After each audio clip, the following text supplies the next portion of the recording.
I entrem a la segona part del programa on connectem amb Borja Belinchón, auxiliar de la Biblioteca Municipal de l'Ampolla, per posar-nos al dia sobre l'agenda programada del centre. Hola Borja, bon dia i benvingut. Hola, gràcies, bon dia.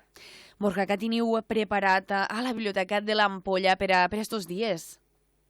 Doncs mira, són uns dies que bé, ja estem una mica de desconnexió ara que començaran festes de Sant Joan a l'Ampolla, però bé, tenim algunes activitats també lligades amb tema escolar, perquè també acaba l'escola, comencen els campus, els casals, piscina, tot això. Si us sembla, comentaré una activitat que és just que la fem esta tarda. I tant. És una xerrada.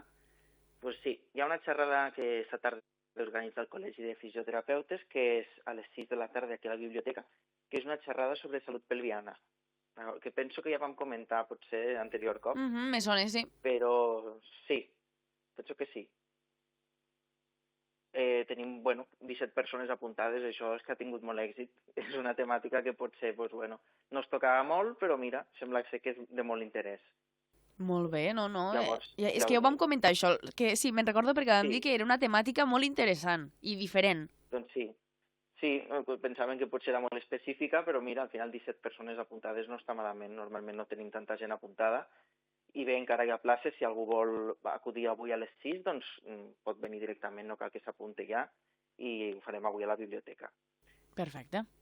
Després, el dia 12 de juny, s'organitzen bé, entre el 12 i el 14, l'Associació Cultural Sant Jordi a l'Ampolla organitza unes jornades ornitològiques. És una associació que fa moltes sortides pel Goleró, per la zona de la Bassa de les Joies, d'observació d'aus. Doncs bé, el dia 12 del 6 a la tarda, a les 6 de la tarda, es presenta un llibre de Ricard Gutiérrez, que és sobre aus, sobre ocells del Delta de l'Ebre, i llavors podem venir a la biblioteca també a aquesta xerrada. Sí, l'Associació Cultural Sant Jordi, de vegades hem pogut parlar en ells aquí al programa i sí, la veritat és que estan al peu del canó. Crec que també faran alguna cosa per ara, lo de l'eclipsi, que tothom està sumat en això de l'eclipsi. Sí, és com una... Al començament hi havia gent que ho sabia, lo de l'eclipsi, i la gent normalment no ho sabia i no pensava que era una cosa més anecdòtica, doncs ara ja veiem que s'apropa, que és una cosa que és realment important. I sí, l'Associació Sant Jordi farà una xerrada, això ja a l'agost, el dia 11, un dia abans de l'eclipsi, i també fan una trobada a la zona de l'urbanització Mirador del Delta, que és des de l'Ampolla on es podrà veure potser amb més claredat. Molt bé. Molt al dia en tot això. Sí, i és que vindrà un munt de gent aquí al nostre territori. Sí, hem d'estar preparats, ens hem d'acostumar a tot el que vindrà, molta gent i bé, però esperem que es pugui observar, que faci bo també i que es pugui observar al 100%. Sí, i tant. Esperem que sí. Després, parlant també de l'estiu, bé, també comencem el que us comentava. Estem fent les inscripcions al casal d'estiu, que ho fa IDEAT, es fa aquí a l'escola de l'Ampolla, l'escola Mediterrani, i aquí estem fent les inscripcions i també el que són les subvencions per apuntar-se també a la piscina, que també començaran els cursos de natació al juliol. Tot això que són inscripcions de casals, natació i tot això es fa també aquí a la biblioteca. És que ara ja és lo compte enrere per tot, estiu. Claro, los xiquets van a l'esplai, los cursets de natació, tot. Les festes també. Aquí sí. també inscripcions de tot. Aquí també tenim ara estem amb tot el tema de pubilles, hereus, organització de festes. Ara potser esta setmana suposo que la comissió de festes de l'Ampolla ja publicarà el que és el calendari, però si no la programació de festes, no? Perquè ja queda 2 setmanes, com qui diu. Sí. I ja estem esperant-ho ja. Sí, expectatius, és que clar, menys d'un mes queda per les vostres festes i tant. Estem ja en seguida. I bé, per això, el que estem activitats, de moment estem una mica en stand-by. Ara, si us sembla, comentaré més novetats de llibres, que això sí que en tenim un munt. I tant. Venim carregadets, perquè ja us vaig dir que bé, per a Sant Jordi ne vam tenir una adquisició d'uns 15 llibres, però clar, ara ja s'han obert les subvencions i ja hem demanat-vos una bona tongada de llibres. Si us sembla, ho comentaré una mica els principals, el que la gent ens ha comentat més, els llibres que potser estan sortint més. Sí. Mira, per tema romàntic tenim de Lucinda Riley, que és una escriptora que treu un munt de llibres. L'últim llibre es diu La última canción de amor, que és temàtica així romàntica, i bé, està disponible com a novetat. També autores que són, bueno, que treuen un munt de llibres, Danielle Steele, Megan Maxwell, Sarah Lark, són autores que d'aquesta temàtica romàntica pues, és el que més toquen i que tenen un munt de llibres, no? Els últims que us puc comentar de Danielle Steele, també tenim Viajando con Megan Maxwell, que este és un llibre. Megan Maxwell és una escritora que va començar potser més pel tema romàntic eròtic, al final ha tirat més per lo romàntic, i este llibre de Viajando con Megan Maxwell és un llibre que en ella explica els escenaris que l'han inspirat per a escriure les diferents novel·les, no és una novel·la com a tal. És un llibre que és això, de conèixer pues, la inspiració, la història que hi ha darrere de cada localització, etc. Megan Maxwell, bueno, és famosa, jo la conec, aquesta autora. Sí, bueno, és una autora que porta molts anys en això i ara pues, bueno, ha tirat més pel tema romàntic. També Sarah Lark, una altra autora d'un munt de llibres. Ara té Conquistar el cielo, que este és l'últim que ha tret.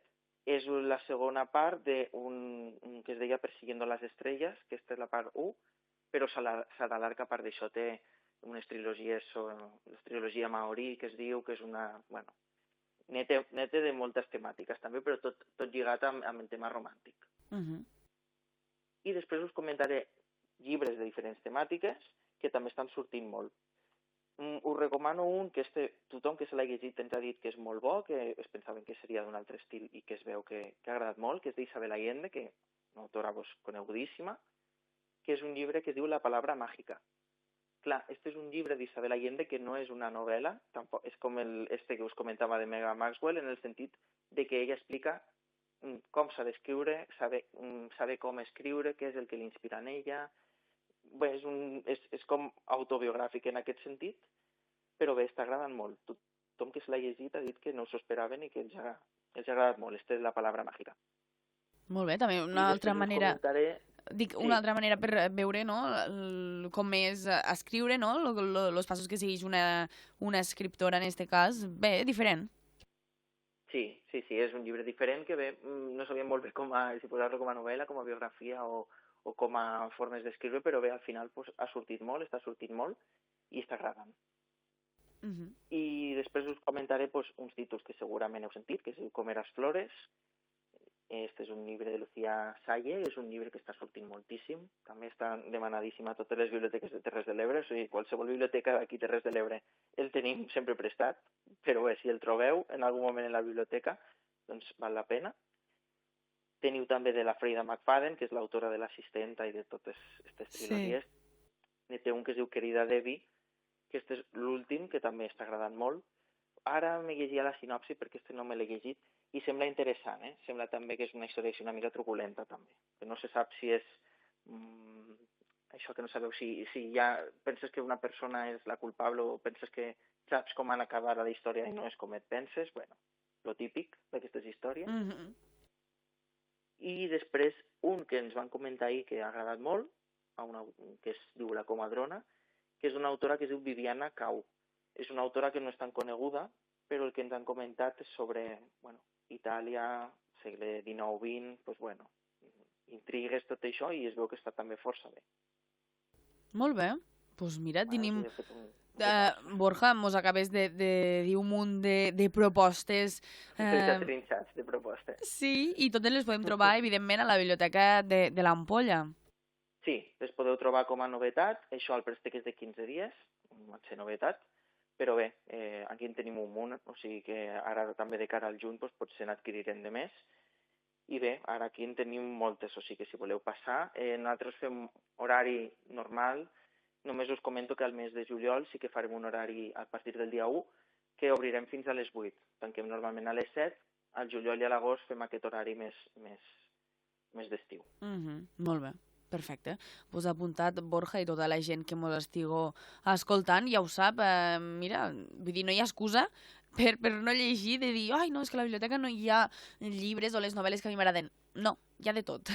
No, ara hi ha de tot. O sigui, ara no, de romàntica, de novel·la negra, de tot, històrica, la que sigui, doncs aquí en tenim ara de novetat. Per a triar i remenar. Perfecte, Borja. Doncs no res, mira, moltíssimes gràcies. Si no mos tornem a parlar abans de les festes de Sant Joan de l'Ampolla, que vaigon molt, molt bé, que estareu enfeinats. Moltes gràcies. Sí, segur que sí. Ja. Doncs no res, Borja, moltes gràcies i hasta la pròxima. Gràcies a vosaltres, a la pròxima.